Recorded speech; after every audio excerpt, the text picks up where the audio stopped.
우리 좌우에 있는 분들하고 인사하지요. 잘 돼갑니다. 행복합니다. 한번 따라해 보세요. 꿈꾸는 자가 오도다. 꿈꾸는 자가 오도다. 꿈꾸는 자가 오도다. 꿈꾸는 자가 오도다. 예, 우리 이런 제목으로 은혜를 나누기 원합니다. 창세기 37장 5절부터 구약성경 57페이지 교독해서 같이 봅니다. 요셉이 꿈을 꾸고 자기 형들에게 고하매 그들이 그를 더욱 미워하였더라. 요셉이 그들에게 이르되 청컨대 나의 꾼 꿈을 들으시오. 우리가 밭에서 곡식을 묵더니 내 단은 일어서고 당신들의 단은 내 단을 둘러서서 절하더이다. 그 형들이 그에게 이르되 내가 참으로 우리의 왕이 되겠느냐, 참으로 우리를 다스리게 되겠느냐 하고 그 꿈과 그 말을 인하여 그를 더욱 미워하더니 요셉이 다시 꿈을 꾸고 그 형들에게 고하여 이르되 내가 또 꿈을 꾼즉 해와 달과 11별이 내게 절하더이다 하니라. 그가 그 꿈으로 부용에게 고하매 아비가 그를 꾸짖고 그에게 이르되 너의 꾼 꿈이 무엇이냐, 나와 내 모와 내 형제들이 참으로 가서 땅에 엎드려 내게 절하겠느냐. 같이 읽지요. 그 형들은 사기하되 그 아비를 그 말을 마음에 두었더라. 아멘. 야곱이라고 하는 사람, 야곱에게는 12명의 아들이 있었습니다. 12명의 아들이 있었는데 이제 그 중에 아들 요셉이 어느 날 꿈을 꾸고 형들에게 그 꿈 얘기를 합니다. 꿈을 얘기한다는 말은 꿈을 내가 받았다 그 말이죠. 꿈을 받았기 때문에 그 꿈을 얘기하는 거예요. 꿈을 얘기를 했더니 꿈을 얘기한 결과에 형들이 동생을 미워하는 거예요. 여러분 잘 아시는 대로 요셉과 그 형들은 어머니가 달라요. 아버지는 똑같은데 어머니가 다른 그러한 이제 형제지간이었습니다. 요셉이 꿈 얘기를 하는데 이런 얘기하는 거예요. 우리가 밭에서 곡식 단을 다 이렇게 묶고 있는데 내 단은 내가 묶은 단은 이렇으고 형님들의 단이 내 단에게 절을 합디다. 그 말을 했더니 형들이 그 말 듣고 기분이 싹 나쁜 거예요. 야, 말이 되냐? 그러면 네가 왕 되냐? 형이 어떻게 동생에게 절을 하냐? 말도 안 되는 소리. 네가 왕 되냐? 네가 어떻게 왕이 되냐? 말도 안 되는 소리 아니야. 왜 그런 말을 해? 그래서 이제 아주 미워하는데 그 또 미워했던 이유는 그 아버지가 그 특별히 요셉은 자기가 사랑하던 아내의 아들이었기 때문에 요셉을 특별히 사랑을 한 거예요. 그래가지고 미워했는데 이제 또 이런 꿈소리 하니까 더 미워하는 거예요. 그런 중에 9절 말씀 보니까 9절 그 다음 말씀 보면 요셉이 또 다시 이제 꿈을 꾸고 또 얘기를 합니다. 형님 이번에는 형님들 내가 꿈을 꿨는데 해와 달과 11별들이 나에게 절을 합디다. 그랬더니 이번에는 형만 야단을 치는 게 아니라 아버지도 야단을 치면서 해는 나고 달은 엄마인데 그러면 나와 네 엄마가 너에게 절을 하고 더 나아가서 모든 형제가 절을 하냐? 어떻게 그런 말을 하냐? 그래가지고 이제 야단을 치는 거예요.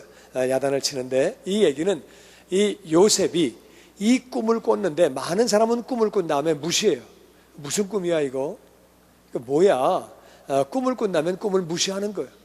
꿈을 무시해 버리는데 요셉은 꿈을 꾼 다음에 이걸 마음에 담으니까 말을 하는 거예요. 꿈을 꾼 다음에 이것을 내가 받았기 때문에 말을 하는 거예요.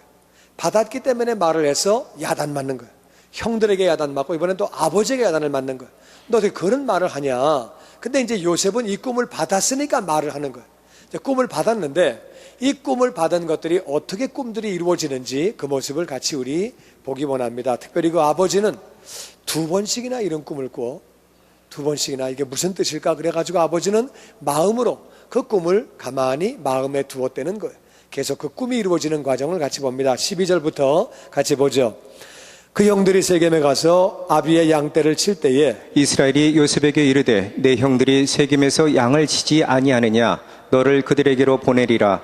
요셉이 아비에게 대답하되 내가 그리하겠나이다. 이스라엘이 그에게 이르되 가서 내 형들과 양떼가 다 잘 있는지 여부를 보고 돌아와 내게 구하라 하고 그를 헤브론 골짜기에서 보내매 이에 세겜으로 가니라.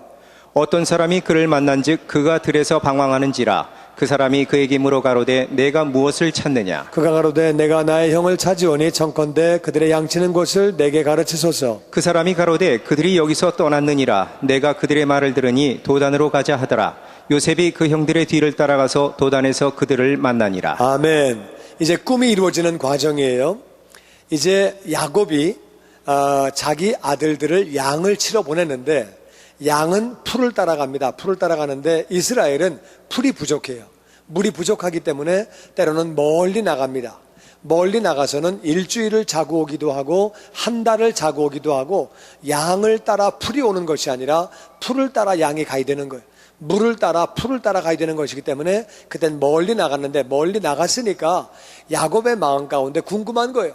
잘 있는지, 도둑을 맞지 않았는지, 싸움이 나지 않았는지, 형제지간에 또 다른 이웃과 싸우지 않았는지. 물이 부족하니까 목자들끼리 싸울 수 있거든요. 그러니까 싸움 난 건 아닌지 궁금하니까 마침 요셉이 집에 있었는데 그때는 17살의 아이예요. 티네이저인데 요셉에게 요셉아 형들한테 가서 한번 보고 형들이 잘 있나 가서 좀 보고 갔다 와라. 그래서 이제 요셉이 그래요 아버지 갔다 올게요. 그래가지고 이제 가는 건데 헤브론에서 세겜까지는 100km예요. 먼 거리예요. 먼 거리를 이제 요셉이 갑니다. 그래서 먼 거리에 가서 있나 없나 가서 보는데 15절 말씀 보니까 가서 봤는데 못 찾겠는 거예요. 물론 뭐 세겜이 이렇게 넓은 지역은 아니지만 그래도 양떼를 가지고 어디가 있는지를 모르니까 여기저기 막 헤매는 거예요. 풀이 있을 만한데 물이 있을 만한데 다 뒤져보는데 없는 거예요. 아마 거기 갔다가 물이 부족하고 풀이 부족하니까 더 멀리 올라간 거예요. 그러니까 요셉은 그걸 모르니까 오늘날과 같이 핸드폰이 없잖아요. 그러니까 이제 막 뒤지는 거예요. 막 헤매고 앉아있는데 어떤 사람이 요셉을 보고 너 뭐 이렇게 헤매고 있냐? 뭘 찾냐? 아니 우리 형들이요 이렇게 10명 되는 형인데 양떼들을 많이 데리고 이렇게 왔거든요. 근데 형을 못 찾겠네요. 혹시 그런 형들 많은 10명의 형제들 보신 적이 있나요? 그러니까 도단 쪽으로 올라간다고 그러더라. 그러니까 이제 세겜에서 도단까지도 30km예요. 그러니까 100km 먼 거리 왔잖아요. 30km를 더 가야 되는 거예요. 그런데 이제 요셉이 100km까지 간 다음에 근데 뭐 다른 일 없었죠? 우리 형들 다 잘 있죠? 그러면 그래 잘 있더라. 뭐 아무 일 없더라. 그러면 그냥 돌아가면 그만이에요. 아버지 내가 세겜까지 갔는데 가보니까 뭐 거기서 딴 데로 갔대는데 근데 보니까 뭐 다 잘 있대요. 아무 일 없대요. 그래가지고 오면 그만인데 여기서 이제 끝까지 도단까지 가게 됩니다. 130km는 말이 쉬워 130km지 이게 지금 한 80마일 넘는 거예요. 그러니까 80마일 넘어가니까 걸어서 가는 건 쉬운 일이 아니죠. 그래서 그 먼 거리를 감으로 말미암아 이제 일이 생기는데 그게 바로 꿈이 이루어지는 과정이에요. 그 다음에 18절부터 봅니다. 요셉이 그들에게 가까이 오기 전에 그들이 요셉을 멀리서 보고 죽이기를 꾀하여 서로 이르되 꿈꾸는 자가 오는도다. 자 그를 죽여 한 구덩이에 던지고 우리가 말하기를 악한 짐승이 그를 잡아먹었다 하자 그 꿈이 어떻게 되는지 우리가 볼 것이니라 하는지라. 루벤이 듣고 요셉을 그들의 손에서 구원하려 하여 가로되 우리가 그 생명은 상하지 말자. 22절 같이 읽지요. 루벤이 또 그들에게 이르되 피를 흘리지 말라. 그를 광야 그 구덩이에 던지고 손을 그에게 대지 말라 하니 이는 그가 요셉을 그들의 손에서 구원하여 그 아비에게로 돌리려 함이었더라. 자 꿈을 꾼 다음에 꿈을 받았어요. 받았기 때문에 말을 했더니 이제 꿈이 이루어지는 과정이에요.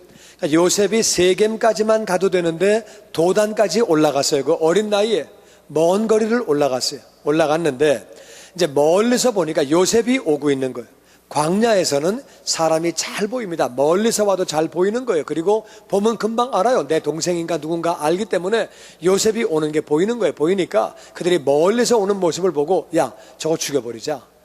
또 엄마가 다르고 아버지가 특별히 요셉을 사랑하니까 요셉이 미운데 꿈까지 꿔가지고 햇소리 하고 있으니까 꼴 보기 싫은 거예요. 그래서 저기 꿈꾸는 자가 오네, 저 햇소리 하는 애가 오네, 꿈꾸는 자가 오네, 쟤 죽여버리자. 자 그를 죽여서 구덩이에 던져버리고 그냥 묻어버린 다음에 아버지한테 가서 얘가 악한 짐승에게 죽었나 봐요. 혼자 오다가 어린애가 여기 보니까 뭐 옷이 있고 여기 피가 묻어있네요. 우리 그렇게 얘기를 하자. 그러면은 꿈이 어떻게 되나 한번 보자. 우리가 죽여버리면 끝나는 거 아니냐. 꿈이 이루어지냐? 말도 안 되는 소리, 꿈 같은 소리, 뭐 햇소리 하고 앉아있는데 죽여버린 다음에 꿈이 되나 안 되나 한번 보자 말이야. 죽으면 끝나는 거죠. 그래서 그렇게 얘기를 했는데 진짜 죽으면 꿈이 안 이루어지는 거죠. 그런데 꿈을 받았을 때 놀라운 사건이 생깁니다. 꿈을 받았기 때문에 어떤 일이 있느냐. 21절에 루벤이 그 말을 듣고 장자예요. 장남, 맏아들인데 맏아들이 그런 얘기합니다. 요셉을 죽이지 않게 하려고 야 뭐 죽일 건 뭐 있냐, 죽이지 말고 그러지 말고 그냥 광야에 구덩이 있잖아. 구덩이 거기다 던져 놓으면 지가 그냥 죽어. 지가 그냥 죽으니까 일부러 죽이지는 말고 살인하지 말고, 물론 똑같은 살인이지만 직접 칼로 찔러 죽이는 거하고 구덩이에 던져놓은 다음에 굶어 죽거나 거기서 이렇게 물에 빠져 죽으면 그래도 그거는 뭐 이렇게 직접 칼로 찔러 죽인 건 아니니까 그래서 그냥 구덩이에 던져놓자, 그렇게 말한 다음에 나중에 다 가면 나중에 형이 와가지고 그걸 끄집어내려고 살리려고 루벤이 머리를 쓴 거예요. 그러니까 죽이지는 말자. 루벤이 이런 얘기를 왜 하느냐? 이게 바로 하나님이 역사하시는 거예요. 꿈을 받았기 때문에, 꿈 때문에 루벤이, 물론 루벤은 자기가 말을 한 거지만 하나님이 이렇게 허락을 하시는 거죠. 23절부터 같이 말씀 봅니다. 요셉이 형들에게 이르매 그 형들이 요셉의 옷 곧 그 입은 채색 옷을 벗기고 그를 잡아 구덩이에 던지니 그 구덩이는 빈 것이라 그 속에 물이 없었더라. 그들이 앉아 음식을 먹다가 눈을 들어본즉 한때 이스마엘 족속이 길르앗에서 오는데 그 약대들의 향품과 유향과 모략을 싣고 애굽으로 내려가는지라. 유다가 자기 형제에게 이르되 우리가 우리 동생을 죽이고 그의 피를 은닉한들 무엇이 유익할까? 자, 그를 이스마엘 사람에게 팔고 우리 손을 그에게 대지 말자. 그는 우리의 동생이요 우리의 고륙이니라 하매 형제들이 청종하였더라. 때에 미디안 사람 상고들이 지나가는지라 그들이 요셉을 구덩이에서 끌어올리고 은 20개의 그를 이스마엘 사람들에게 팔매 그 상고들이 요셉을 데리고 애굽으로 갔더라. 그래서 이제 요셉은 반가운 마음에 형들에게 온 거예요. 형님들 하고 막 찾아왔는데 형들이 보자마자 요셉의 옷을 벗겼는데 그 옷이 채색 옷이에요. 지금부터 4,000년 전에 그 당시에 칼라로 만든 옷은 굉장히 비싼 옷인데 야곱이 이 요셉을 사랑해서 요셉의 엄마 라헬을 사랑했기 때문에, 라헬이 낳은 첫 아들이기 때문에 요셉을 사랑해서 칼라로 옷을 입힌 거예요. 그러니까 그 옷을 벗겨버린 거예요. 그 옷도 밉고 애도 밉고 또 꿈 얘기하고 그러니까, 그래서 옷을 벗긴 다음에 구덩이에 집어넣어 버렸어요. 집어넣는데 마침 그 구덩이는 빈 구덩이라고 그랬어요. 이제 지금 이 사람들은 물을 따라갔거든요. 양을 먹이기 위해서 물을 찾아갔기 때문에, 풀을 찾아갔기 때문에 구덩이에 물이 있을 확률이 많습니다. 그러니까 물이 있으면 집어넣으면 그냥 빠져 죽는 거죠. 이스라엘의 우물은 크게 파는 게 아니라 물이 귀한 나라이기 때문에 좁게 파요. 좁게 파니까 그냥 빠지면 살 길이 없는 거예요. 좁게 파면 그냥 빠지면 굉장히 깊거든요. 그러니까 그냥 죽는 건데 마침 집어넣은 구덩이에 물이 없는 구덩이였어요. 그러니까 이제 저 밑에서 이제 살려달라고 막 소리를 지르겠죠. 형님들 내가 미안합니다. 잘못했습니다. 막 이제 뭐 아우성을 치고 막 그랬겠죠. 그런데 그들은 음식을 먹고 앉아 있는 거예요. 뭐 꼴보기 싫은 놈, 뭐 꿈꾸는 놈, 햇소리 하는 놈 그러면서 이제 음식을 먹고 있는데 마침 보니까 이스마엘의 족속이 아브라함의 후손인데 이스마엘 족속이 길르앗에서부터 거기에 이제 토산품을 싣고 거기에 다 그쪽에 이제 그 지방 물건들을 싣고 애굽으로 이제 그 약대를 타고 카라반 장사하는 거죠. 그래가지고 향품, 유향, 모략 이런 것들을 싣고 애굽으로 가는 그런 상인들 떼를 만난 거예요. 그 당시는 강도가 많기 때문에 상인들이 큰 떼를 이루어가지고 몇십 명, 몇백 명이 같이 가는 거예요. 그래가지고 가는 그 떼를 만났어요. 그때 26절에 보면 유다가 이런 얘기합니다. 야, 죽이면 뭐하냐? 죽이지 말고 그러지 말고 차라리 팔아버리자. 팔아버리고 그래도 우리 동생인데, 우리 뭐 한 아버지 밑에 나온 동생인데 죽이면 뭐하냐? 그러지 말고 팔아버리자. 그러니까 그래 팔자. 뭐 돈 받는 게 좋지 뭐 죽이면 뭐해? 그냥 팔아버리지. 그래가지고 비즈니스 하는 사람들에게 요셉을 구덩이에서 끄집어내가지고 팔게 되는 거예요. 그래서 은 20냥에 팔게 돼서 그래서 그 장사하는 사람들이 요셉을 데리고 애굽으로 가게 된 것이 오늘의 본문 얘기입니다. 그래서 결국에 종으로 팔리게 돼서 이 요셉은 애굽에 가서 종살이를 하는 거예요. 아버지에게 엄청난 사랑을 받다가 종살이를 하다 보면은 얼마나 눈물이 나겠어요. 얼마나 어렵고 얼마나 고난 중에서 고통 가운데 눈물을 흘렸겠어요. 그런 중에도 그는 꿈을 잃어버리지 않는 거예요. 꿈을 가지고 얼마나 좌절되겠어요. 내 꿈이 이루어질까? 언제 형제들이 나에게 절을 하는 내가 존귀한 자가 되어질까? 꿈을 볼 때, 현실을 볼 때 현실은 깜깜한 거예요. 근데 정말 그런 중에도 좌절하지 않고 꿈을 가지고 있는데, 그러면서 열심히 일했어요. 열심히 일한 결과에 이 사람은 누명을 써가지고 억울한 오해를 받아가지고 옥에 갇히게 됩니다. 얼마나 정말 원통하고 얼마나 속상하고 자기 꿈을 가지고 있는데 점점 꿈하고는 거리가 멀어지는 거예요. 옥살이를 하게 될 때에 얼마나 좌절되고 낭망되겠어요. 그런 중에도 그 꿈을 잃어버리지 않습니다. 꿈을 잃어버리지 않고 꿈을 계속 바라보고 나갈 때 사람으로는 도저히 이루어질 수 없는 상황인데 하나님의 은혜 가운데 임금이 꿈을 꾸게 되고 그 임금이 꾼 것을 해석하고 갑자기 하루아침에 총리가 되어지는, 그래서 그렇게 애굽으로 팔려간 지 13년 만에 30살에 애굽의 총리가 되어서 결국 꿈대로 그 형들이 찾아와서 그 요셉에게 무릎을 꿇고 절을 하는 그런 일들이 그렇게 이루어지게 되는 거예요. 여러분, 우리가 알아야 되는 것, 이 꿈이라고 하는 것이 얼마나 중요한지 모릅니다. 많은 사람이 미국을 올 때에 꿈을 가지고 왔을 거예요. 뭐 미국에 괜히 왔겠습니까? 우리가 조국을 뒤로 하고 우리가 부모와 또 우리 가족들을 뒤로 하고 미국으로 올 때는 다 꿈을 가지고 왔을 거예요. 그런데 꿈을 가지고 왔는데 중요한 것은 미국서 살다 보니까 매일매일 바쁘다 보니까 그냥 또 하다 보니까 또 안 되는 것도 많고 어려운 것도 많고 내 실력으로 안 되는 게 많고 또 현실이 깜깜하다 보니까 많은 분들이 꿈을 잃어버렸을 거예요. 뿐만 아니라 예수 믿으면서 어떤 분들은 꿈을 가졌을 거예요. 또 성령 세례 받고 성령 충만하면서 꿈을 가졌는데 이 꿈을 가졌지만 현실적으로 뭐 깜깜하고 이루어지는 것 같지가 않고 너무 어려우니까 꿈을 던져본 분들이 많이 있을 거예요. 여러분, 중요한 건 뭐냐? 우리가 어떤 상황에도 꿈을 잃어버리지 않고 꿈을 가지고 꿈을 바라보며 나아갈 때에 하나님이 그 환경을 이루어 주시는 줄로 믿습니다. 꿈을 버리지 않고 끝까지 나아가는 것이 얼마나 중요한지 모릅니다. 요셉이라고 하는 사람은 어려운 중에도 꿈을 붙잡고 나아갔기 때문에, 물론 꿈 때문에 어려움을 겪지만 그 과정을 통해서 결국 꿈이 그렇게 이루어지게 되는 거예요.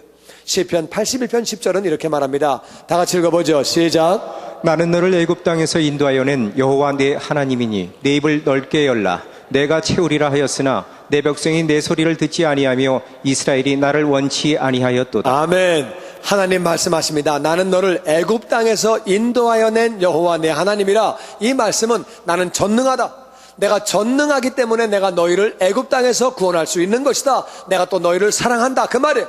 내가 너희를 사랑하기 때문에 애굽 땅에서 구원시켰다는 거예요. 그 하나님이 말씀하시기를 네 입을 넓게 열어라. 입을 넓게 열면 내가 채우리라. 하나님은 우리에게 말씀하시는 거예요. 내가 너를 사랑하기 때문에, 내가 전능하기 때문에 흑암 가운데서 내가 너희들을 마귀 가운데서 구원했다는 거예요. 구원했는데 너희가 입을 넓게 열면 내가 채운다고 말씀하시는 거예요. 할렐루야.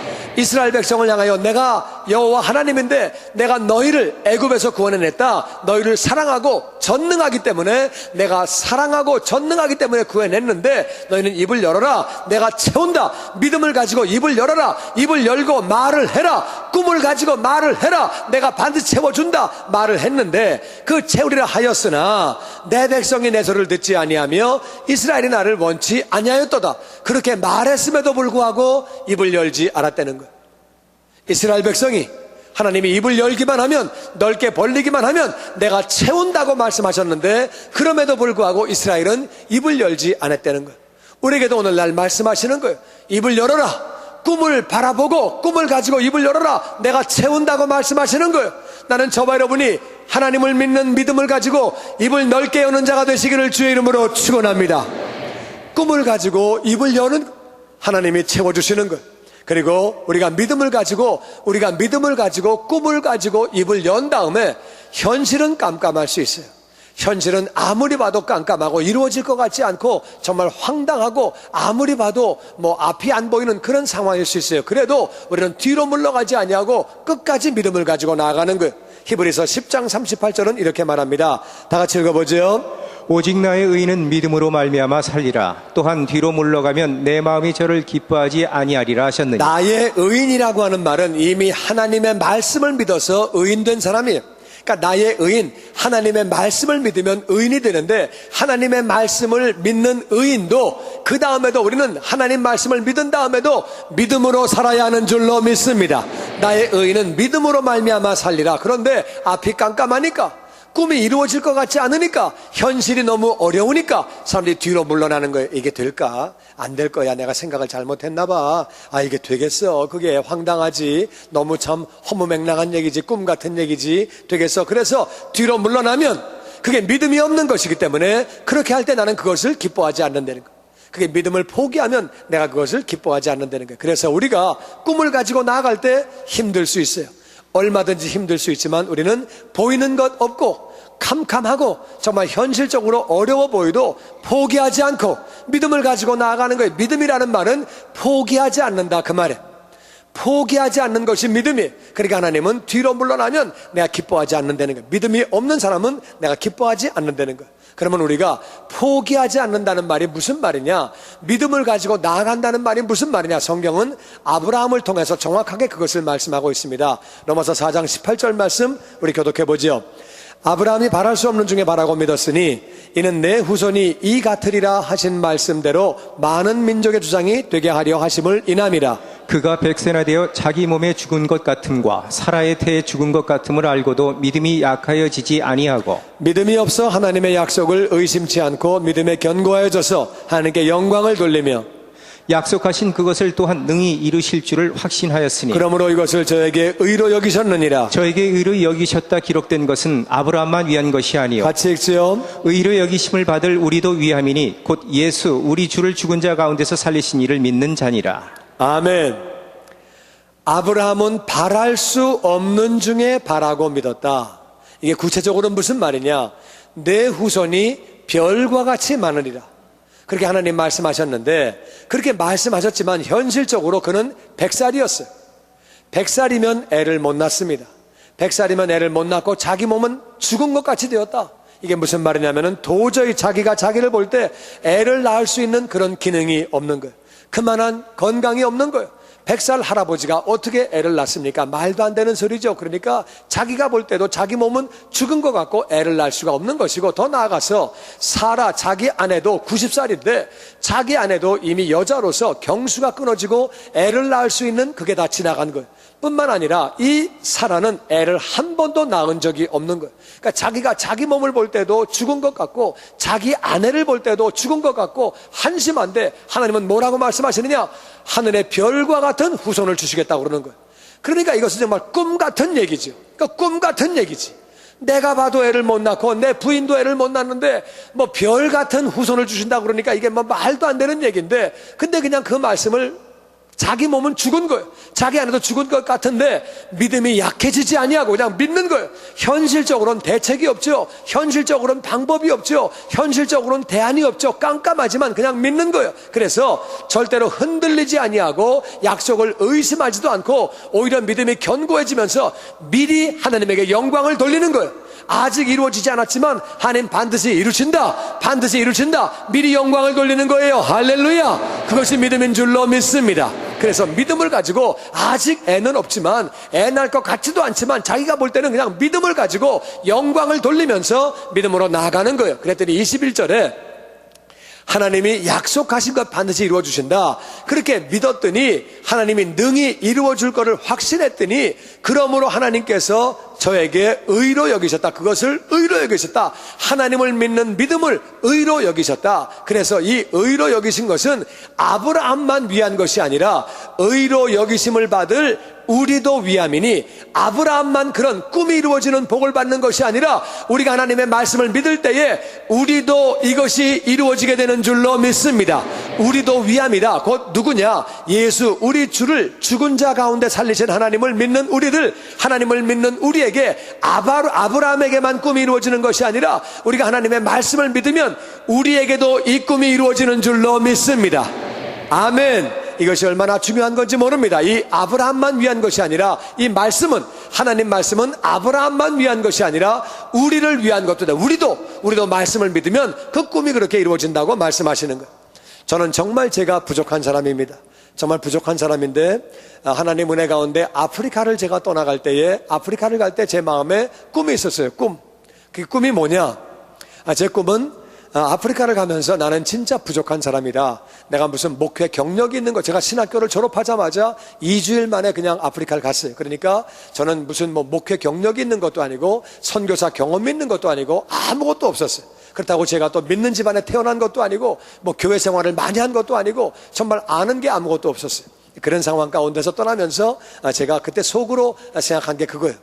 나는 별 볼 일 없지만 내가 정말 선교지에서 하나님을 의지하고 꿈을 가지고 갈 때, 하나님, 내가 꿈을 가지고 나아갈 때 하나님이 역사하시면 내가 부족한 사람이지만 어떤 일을 할 수 있는지를 내가 만민에게 보이기를 원한다. 정말 내가 부족한 사람이지만 하나님이 우리를 사용하시면 우리가 부족한 사람이라도 믿음을 가지고 꿈을 가지고 나아가면 어떤 일을 하시는지를 내가 보이기를 원한다. 정말 하나님 바라보고 하나님 나를 통해서 영광을 받아달라고 그 믿음 하나만 가지고 그냥 나갔던 거예요. 그랬더니 하나님이 정말 놀랍게 역사해 주셔서 하나님이 신학교를 2군데 할 수 있도록 역사해 주시고 교단을 세우게 해주시고 교단 내의 교회가 400개를 그렇게 세울 수 있도록 은혜를 부어주시고 그리고 유경사업을 해가지고 초등학교를 여러 군데 세울 수 있도록 해주시고 중고등학교를 세우게 해주시고 하나님이 정말 은혜로 엄청나게 부어주시고 필요한 것들을 다 채워주셨어요. 저는 부족한 사람이지만 꿈을 가지고 나아갔을 때 내가 꿈을 가지고 나아갔을 때 제가 봐도 이거는 10가정의 선교사가 가도 할 수 있는 일이 아닌데 진짜 하나님이 부족한 사람인데 하나님이 다 그걸 이루어주셨어요. 할렐루야. 꿈을 가지고 나아갈 때 하나님이 다 해주셨어요. 그리고 이제 제가 미국에 돌아오게 됐습니다. 돌아오게 돼서 하나님 은혜 가운데 교회를 시작하게 됐어요. 교회를 시작할 때 10사람의 교인들과 더불어 교회를 시작했어요. 그때 제 마음에 꿈이 있었어요. 꿈이 있었는데 그때 꿈이 뭐냐, 나는 비록 지금 10사람과 시작하지만 하나님 한반도 내에서 우리 한국 한반도를 제외하고 전 세계에서 제일 큰 한인교회를 할 수 있도록 해주세요. 그래서 제가 세계 선교를 감당하고 영광을 돌리기 원합니다. 제 마음에 그런 꿈이 있었어요. 왜 그러냐면은 그 당시 여의도 순복음교회가 70만 명이 모인다고 그러는데 남가주 교포가 70만 명이라고 그러니까 70만 명이 다 와도 그 교회보다 안 큰 거예요. 그러니까 전 세계에서 제일 큰 교회 하기는 틀렸더라고요. 앞만 봐도. 그래서 꿈을 가져도 뭐 좀 속아 언덕을 보고 비벼야지. 그래서 이건 안 되겠다. 그러니까 그러면 하나님 한반도를 제외하고 전 세계에서 제일 큰 한인교회를 하게 하시고 내가 정말로 선교지에서 내가 그 교회들을 섬기고 주님의 일을 감당하겠습니다. 이제 그렇게 해가지고 기도를 했어요. 그랬는데 그런 얘기를 했을 때 맨 처음에 개척할 때 교인들이 웃었어요. 꿈을 꾸시네. 완전히 저보고 꿈꾼다고 그러고 웃었지만 저도 그냥 웃었어요. 할렐루야. 나는 이루어질 걸 믿고 그냥 내가 기도하고 감사하고 이제 그랬는데 정말 6년 동안에 하나님이 교회를 엄청나게 성장시켜 주시고 6년 만에 이 건물을 사게 됐어요. 이 건물이 한반도를 제외한 전 세계에서 한인교회 가운데는 제일 큰 건물이에요. 그래서 제 마음에 이제 너무 감사하고 이제 그 건물이 이루어진 다음에 교인 숫자로 제일 큰 건물은 교회는 아니었지만 건물을 제일 큰 건물을 주신 것. 제 마음이 이제 그래가지고 그때부터는 꿈을 바라본 게 아니라 계속 꿈을 바라보고 나가야 되는데 거기서부터는 꿈을 바라본 게 아니라 이제는 그러면 건물을 가졌으니까 어떻게 하면 되지 그래가지고 제가 꿈을 잃어버리고 방법에 집착을 했어요. 방법에. 그래가지고 이거를 해야 되겠다, 이걸 해야 되겠다, 저걸 해야 되겠다 그래가지고 방법에 집착을 하다 보니까 꿈은 어디로 가는지 온데간데 사라져버리고 그래가지고 방법에 이것도 해보고 저것도 해보고 6년간 열심히 해봤는데 정말 나름대로 최선을 다해서 열심히 했는데 지난 6년간 있었던 성장과 같은 성장이 지난 6년간은 없는 거예요. 맨 처음에 6년간에는 놀라운 성장이 있었는데 그 다음에 6년 동안에는 교회가 이렇게 거의 정체 상태에서 조금 성장하는 정도지 거의 성장이 없는 그런 걸 경험하게 됐어요. 그래서 이제 마음으로 많이 참 어렵고 마음이 힘들고 이제 그랬는데 그러다가 제가 이번에 정말 감사하게 하나님의 은혜 가운데 토론토에 코스타 대회를 갔었어요. 유학생 수양회인데 유학생 수양회를 가서 그들에게 말씀을 전하면서 엄청난 감동과 도전을 받게 됐어요. 미국 교회는 젊은 사람들이 교회를 떠나가고 그렇게 되는 게 현실인데 보니까 캐나다에 젊은 유학생들이 모여 있는데 한국 사람들이 그렇게 모여서 하나님을 찬양하고 하나님을 경배하고 이 모습을 바라보고 제가 엄청난 도전을 받았어요. 감동을 받고 그들에게 말씀을 증거하는데 코스타 관계자들이 목사님 좀 이렇게 코스타가 전 세계에 많이 있는데 다니시면서 우리 코스타에서 젊은이들에게 비전을 좀 심어주세요. 젊은이들에게 좀 꿈을 심어주시고 말씀을 좀 심어주세요. 그리고 이제 그런 부탁을 하는 거예요. 근데 제 마음에 얼마나 감동이 오는지 젊은이들이 막 하나님을 찬양하는 모습이 너무 아름답더라고요. 그래서 감동을 받고 그렇게 돌아오게 됐는데 그리고 이제 몽골 캠프를 제가 지난주에 가서 섬겼어요. 몽골 캠프를 섬기는데 한국에서 몽골 분들을 섬기면서 참 감동이 온 것이 몽골 목사님들이 자기들을 좀 도와달라고 그런 얘기를 하는 거예요. 여러분 한국에는 지금 120만 명의 외국인들이 근로자들이 나와 있습니다. 120만 명이 있는데 불법 체류자를 합치면 200만 명이 되는 거예요. 주님이 저에게 그런 감동을 주시는 거예요. 너희들이 나가서는 못할 값이라도 내가 지금 너희들에게 200만 명을 보내줬는데 그들에게 복음을 안 전하면 안 된다고 말씀하시는 거예요. 너희들이 그 나라는 못 갈 값이라도, 거기까지 가서는 못할 값이라도 내가 전 세계에서 다 보내줬는데 그들에게 복음을 증거하지 않으면 안 된다고 말씀해 주시는 거예요. 그 말씀 받으면서 참 제 마음에 감동이 많이 왔어요. 그래서 몽골 분들을 섬기면서 그들이 은혜 받는 모습이 얼마나 귀한지, 그리고요, 저는 깜짝 놀란 게 몽골 분들의 절반 정도가 한국말을 굉장히 잘하는 거예요. 그리고 한 1-20%는 우리보다 한국말을 잘하는 거예요. 얼마나 잘하는지, 그분들이 뭐 한국말로 할 때 은혜를 다 받고 한국에 와가지고 한국말을 열심히 배우고 은혜를 받게 되고 얼마나 귀한지 모르겠어요. 그 모습을 바라보면서 제 마음에 많은 도전을 받았어요. 그들이 한국에 나와가지고는 많은 분들이 또 예수를 믿는데요. 그런 얘기를 들으면서 참 마음에 감동을 많이 받았어요. 그러면서 제가 한민족 디아스포라, 이 한 분이, 그 이형자 권사님이라고 하는 한 분이 감동을 받아서 하나님의 음성을 듣고 2세들을 불러 모았어요.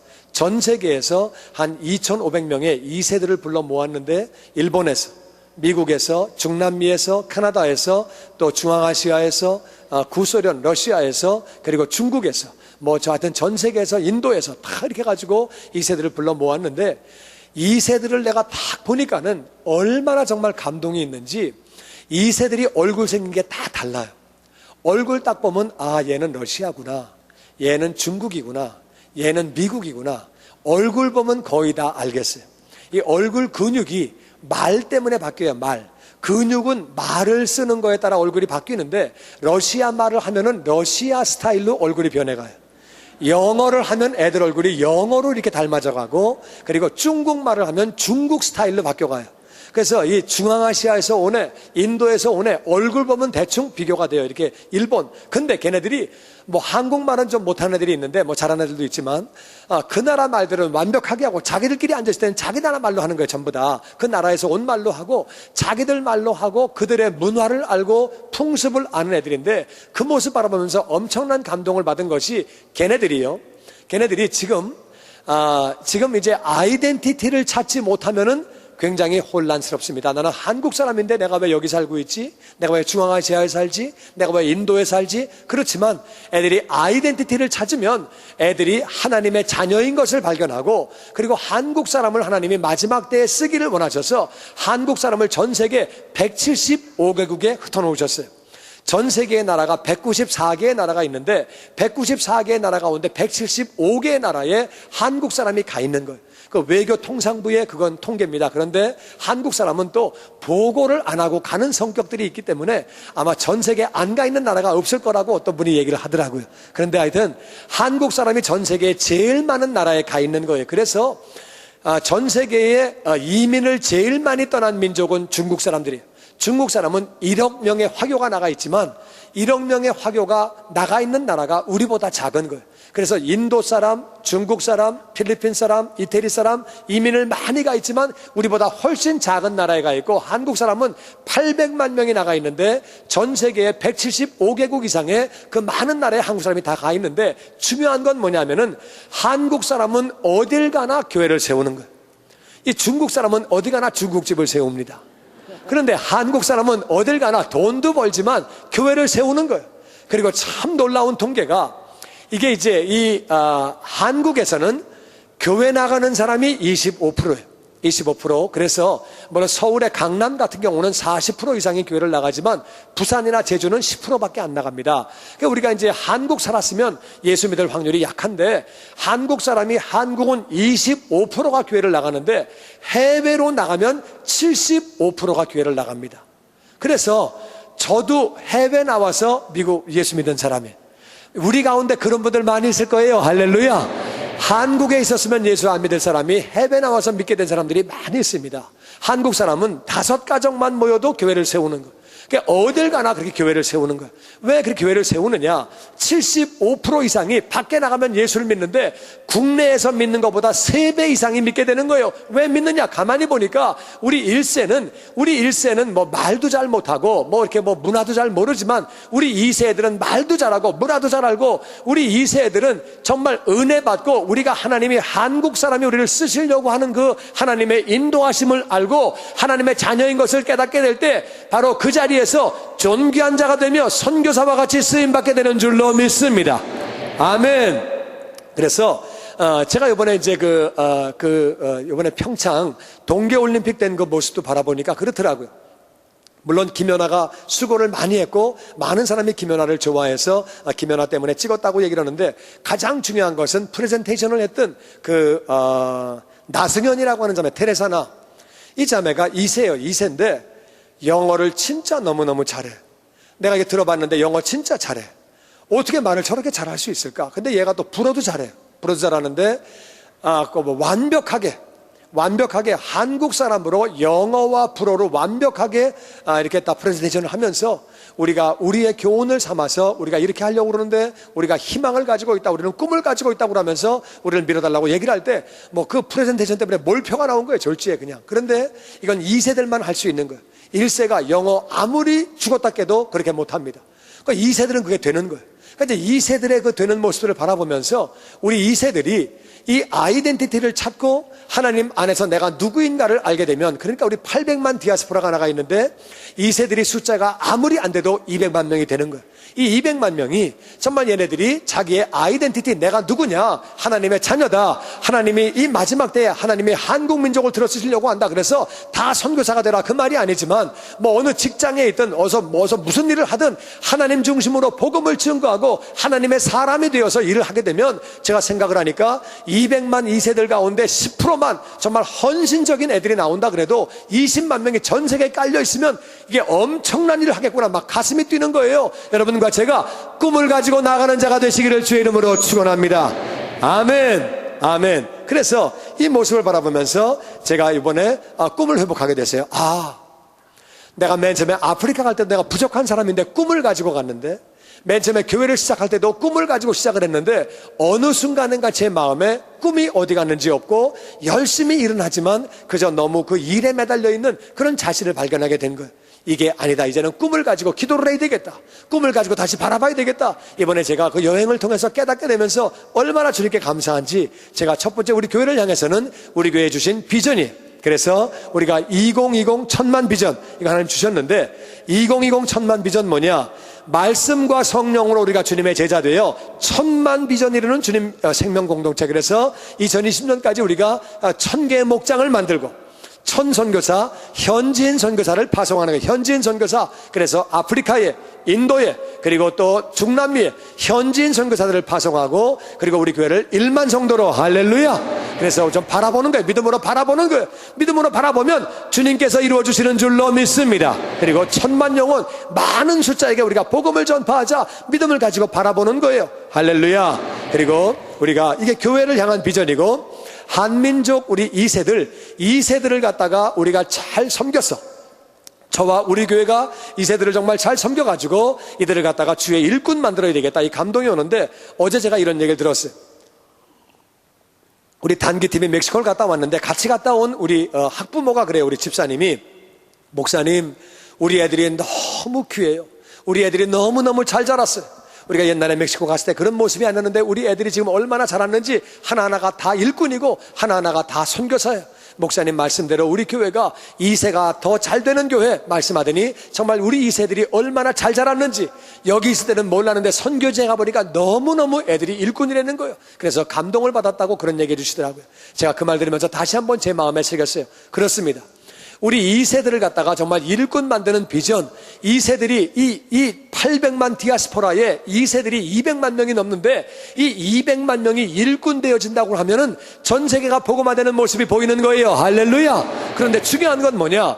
한민족이 제일 많이 사는 도시가 로스앤젤레스, 바로 LA예요. LA. 여기가 한민족이 제일 많이 사는 도시예요. 그래서 한민족이 제일 많이 사는 도시에서 우리 2세들이, 우리가 2세들을 잘 섬기고 잘 기도하고 본을 보여서 우리 2세들이 아름답게 정말 쓰임받고 우리 아이들이 존귀한 자가 되어질 때, 이 아이들의 영향력으로 말미암아 전 세계에 파급 효과를 가져올 수 있는 줄로 믿습니다. 하나님이 하셔서 우리 2세들이 정말 존귀한 자들이 다 되어지면 우리 2세들을 앞장세워서 우리가 같이 우리 교회가 전 세계의 2세들을 섬기는 거예요. 할렐루야.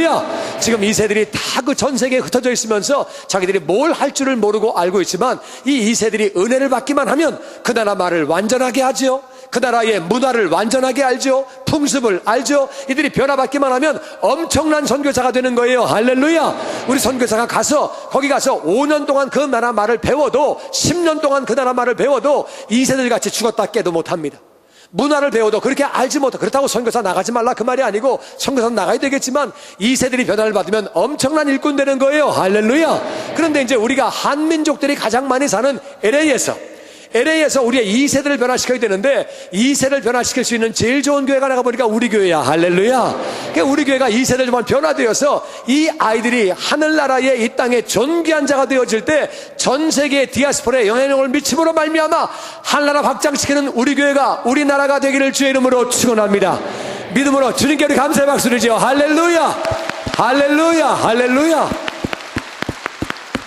저는 부족하지만 그냥 꿈을 꾸는 거예요. 꿈을 꾸는데, 이 꿈 꾸는데만 얼마나 가슴이 벅찬지. 할렐루야. 너무너무 마음이 좋은 거예요. 그렇게 하면서 2세들과 더불어서 우리가 현지인들, 우리 교회를 섬기고 그 사역자들을 섬기고, 저에게는 또 하나님의 은사를 주신 것이 이렇게 사역자들에게 동기부여를 하고 그분들을 또 이렇게 도전을 주고 이렇게 할 수 있는 은사를 주셔가지고, 그건 저에게 정말 쉬운 일이에요. 그래서 하나님이 주셨기 때문에 그들과 같이 그들에게 동기부여를 하고 같이 일할 수 있도록 섬길 때에 하늘나라가 막 확장되는 모습을 바라보니까 얼마나 귀한지, 우리 꿈을 갖고 그렇게 믿음을 가지고 나아가는 거예요. 여러분, 우리가 알아야 되는 것은, 우리가 꿈을 가지면 내가 꿈을 끌고 가는 것이 아니라, 꿈을 가지면 꿈이 나를 끌고 가는 줄로 믿습니다. 꿈이 나를 끌고 가는 거예요. 할렐루야. 성도님들도 다 꿈을 가지고 바라보는 성도님들 되시기를 주의 이름으로 축원합니다. 특별히 아브라함의 복, 다 같이 아브라함의 복. 아브라함의 복. 여러분 한 분 한 분이 아브라함의 복을 받은 사실을 믿는 자가 되기를 주의 이름으로 축원합니다. 모든 죄를 용서받으며 하나님 은혜 가운데 치유가 일어나고 회복되어지고 뿐만 아니라 여러분이 생명을 받게 되고 풍성히 받게 될 뿐만 아니라 사명 감당하는 모습을 바라보시기를 주의 이름으로 축원합니다. 성령 충만해서 하나님께 영광을 돌리고 부유한 삶을 살고 내가 정말 꿈을 바라보는 거예요. 여러분, 이민 와가지고 꿈을 잃어버리지 마시고 아무리 어렵다 할지라도 예수님 안에 꿈을 바라보시기를 주의 이름으로 축원합니다. 아브라함도 꿈을 바라본 거예요. 바랄 수 없는 중에 꿈을 바라본 것들이, 꿈을 바라봤더니 하나님이 이루어주신 거예요. 요셉도 꿈을 바라본 거예요. 꿈을 바라봤더니 이루어질 수 없는 상황 가운데서 하나님이 이루어주신 거예요. 할렐루야. 히브리서 12장 2절은 이렇게 말합니다. 다 같이 읽어보죠. 시작. 믿음의 주요 또 온전케 하시는 이인 예수를 바라보자. 저는 그 앞에 있는 즐거움을 위하여 십자가를 참으사 부끄러움을 개의치 아니하시더니 하나님 보좌 우편에 앉으셨느니라. 우리는 꿈을 갖고 바라본다는 것은 나를 바라보는 게 아니에요. 나는 무능하고, 나는 실력이 없고, 나는 내가 봐도 여러 가지로 정말 그렇게 할 수 있는 사람이 아니에요. 그러나 우리가 신앙이라고 하는 것은 나를 믿는 게 아니라 주님을 믿는 거예요. 믿음의 주님을 바라보는 것이고, 그리고 온전케 하시는 주님을 바라보는 거예요. 예수님도 그 앞에 있는 즐거움을 바라보시고 꿈을 바라보시고 십자가를 참으신 거예요. 앞에는 십자가가 놓여있지만 십자가를 바라보시는 것이 아니라 그 뒤에 있는 꿈을 바라보신 거예요. 그 뒤에 있는 즐거움을 바라보신 거예요. 우리의 인생살이에 어려움이 있다 할지라도 어려움을 바라보는 자가 아니라 꿈을 바라보는 자가 되시기를 주의 이름으로 축원합니다. 꿈을 바라보는 거예요. 아브라함의 앞에는 어려움이 있는 거예요. 요셉 앞에도 어려움이 있는 거예요. 그런데 그들은 어려움을 바라보는 것이 아니라 꿈을 바라본 거예요. 개인의 삶에는 얼마든지 어려움이 있습니다. 가정에도 어려움이 있는 거예요. 교회에도 어려움이 있을 수 있지만 우리는 어려움을 바라보는 자가 아니라 꿈을 바라보는 자가 되시기를 주의 이름으로 축원합니다. 예수님 앞에는 십자가가 놓여 있는 거예요. 예수님 십자가를 바라보시는 것이 아니라 그 뒤에 있는 즐거움, 하늘나라의 그 즐거움, 많은 백성들이 돌아오는 그 즐거움, 많은 영혼들이 돌아오는 그 즐거움, 하늘나라가 확장되는 그 즐거움, 결국 예수님이 존귀한 자가 되는 즐거움, 그 꿈을 바라보시는 거예요. 꿈을 바라보시는 것이지 십자가를 바라보시는 게 아니에요. 그래서 우리는 꿈을 가지고 바라보는 자가 되어야 되는 거예요. 예수님은 십자가를 참으시고 부끄러움을 개의치 아니하시더니 하나님께서 그를 하나님의 보좌 우편에 앉혀주셨다. 그 즐거움을 바라보시는 거예요. 꿈을 가지고 바라보는 거예요. 현실은 깜깜합니다. 내 실력으로 할 실력이 없습니다. 그러나 예수님 안에 꿈을 갖기를 주의 이름으로 축원합니다. 신앙은 나를 바라보는 게 아니라 꿈을 가지고 바라보는 거예요. 그래서 예수님도 바라보시고 승리한 것처럼 여러분과 제가 말씀을 이루어주시고 승리를 주시는 주님을 바라보시며 주님 안에 꿈을 갖게 되기를 주의 이름으로 축원합니다. 여러분, 남한과 북한의 차이점이 뭐냐? 어떤 분이 그런 얘기 하더라고요. 남한은 꿈이 있는데 북한은 꿈이 없다는 거예요. 북한에서는 아무리 똑똑해도 아무리 노력을 해도 뭐가 이루어질 수 있는 게 아니에요. 그러니까 북한에서는 꿈을 가질 수가 없기 때문에 똑같은 한민족인데 그들은 굶어 죽고 있습니다. 남한은 자기가 노력을 하면 꿈을 가지고 바라보면 될 수 있는 거예요. 내가 뭐 좀 어려운 가정에 태어났어도 내가 어려워도 꿈을 가지고 바라보면 할 수 있는 것이 남한이에요. 그래서 뭐 수영도 열심히 하면 뭐 세계적으로 이름 날 수 있고, 스케이트도 열심히 하고, 골프도 하고, 야구도 하고, 공부도 하고 하면 된다고 하는 꿈이 있는 거예요. 신호범 의원 우리 교회에 와가지고 간증했던 분이 있어요. 이분은 4살 때 어머니가 돌아가셨어요. 너무 가난했어요. 아버지가 그리고 그 뒤에 남의 집에 머슴으로 팔려가셨어요. 그래가지고 이분은 졸지에 혼자가 된 거예요. 졸지에 고아가 된 거예요. 그래가지고 이분이 서울역에서 거지했어요. 거지. 서울역에서 거지를 하는데 이분이 17살까지 그 국민학교는 3학년인가 밖에 4학년인가 밖에 못 다니고 학교도 못 다니고 그리고 이제 거지가 된 거예요. 그래가지고 정말 살 길이 없는데 마음에 공부를 했으면 좋겠다. 내가 공부를 했으면 좋겠다. 그런 생각만 가졌는데 공부를 어떻게 합니까? 거지가 나이가 17살인데 어떻게 공부를 합니까? 뭐 국민학교 3학년밖에 안 다녔는데 학교에서 받아주지도 않고 그렇지만 공부를 했으면 좋겠다고 하는 꿈을 가졌대요. 꿈. 그랬는데 진짜 기적적으로 미군이 그분을 갖다 입양을 시켜가지고 그래서 미국을 왔는데 미국을 와가지고도 17살이기 때문에 학교를 못 가는 거예요. 혼자 독학을 했어요. 독학을 해가지고 국민학교, 중학교, 고등학교 전부 검정고시 다 봐가지고 대학을 가가지고 나중에 학위까지 받아가지고 워싱턴주의 상원의원이 되었어요. 정말 이 꿈을 가지고 바라볼 때 이분이 그렇게 존귀한 자가 되어가지고 자랑스러운 한국인상을 얼마 전에 시상했어요. 정말 이분은 꿈을 가지고 바라볼 때에 그것이 이루어졌다고 우리 교회에서 그런 간증을 했습니다. 제가 얼마 전에 또 책을 보니까 그 김광진이라고 하는 학생, 이 아버지가 IMF 때 완전히 망해가지고 뭐 아무것도 없는 거예요. 그러니까 너무너무 가난해졌어요. 근데 얘 책 제목이 뭐냐면은 책 제목이 그거예요. 가난하다고 꿈조차 가난할 수는 없다. 그게 책 제목이에요. 이 친구는 너무 어려운 가운데도 하나님만 꿈을 가지고 바라보면서 이 친구가 과학 영재학교의 수석으로 졸업을 하게 됐어요. 그런 다음에 이건희 장학금을 받아서 공부를 다 한 다음에 또 프린스턴에 그렇게 해가지고서 또 장학금을 받고 입학을 하게 됐어요. 이 친구가 이제 책을 쓴 것이 뭐냐면은 가난하다고 꿈조차 가난할 수는 없다. 꿈은 이루어진다고 하는 책을 썼더라고요. 여러분 그렇습니다. 우리가 올림픽 할 때 그들이 하는 말이 꿈은 이루어진다. 꿈은 이루어진다. 그들이 크게 카드 섹션 하면서 꿈은 이루어진다. 그거 이렇게 배너를 걸고 막 그렇게 했는데 세상 사람들도 꿈이 이루어진다고 말합니다. 세상 사람도 꿈이 이루어진다고 말을 하는데 우리 하나님의 사람들 정말 온전케 하시는 주님을 바라보는 우리가 믿음의 주여 온전케 하시는 우리가 주를 바라보자고 성경은 말하고 있습니다. 히브리서 12장 2절에 주를 바라보는 우리들, 하나님 말씀을 믿는 우리들, 하나님의 자녀인 우리에게 하나님은 말씀하시는 거예요. 내가 너를 애굽에서 불러냈다. 내가 불러냈는데 입을 너희가 넓게 열어라. 내가 채우리라 말씀하시는 거예요. 하나님의 자녀야말로 꿈을 가져야 하는 줄로 믿습니다. 하나님을 믿는 믿음을 가지고, 주님을 믿는 믿음을 가지고 꿈을 갖는 모두가 되시기를 주의 이름으로 축원합니다. 꿈을 가지고 나아갈 때 하나님이 이루어 주시는 거예요. 꿈을 가지고 나아갈 때 하나님이 이루어 주시는 거예요. 정말 꿈은 이루어집니다. 저는 그런 얘기 들었어요. 어떤 아버지가 이거 해도 안 되고 저거 해도 안 돼가지고 그래가지고 아이고 꿈이 어딨냐 뭐가 되냐 그래가지고 영어로 썼대요. 미국 사람인데 그래가지고 Dream is nowhere. 꿈은 아무데도 없다. 그래가지고 탁 써붙였는데 큰아들은 그걸 읽으면서 Dream is nowhere. 꿈은 없다. 꿈은 없다. 안 된다. 그래가지고 이 친구는 아무것도 안 됐대요. 그런데 둘째 아들이 영어 공부를 잘 못했대. 잘 못해가지고 nowhere란 단어를 모르는 거예요.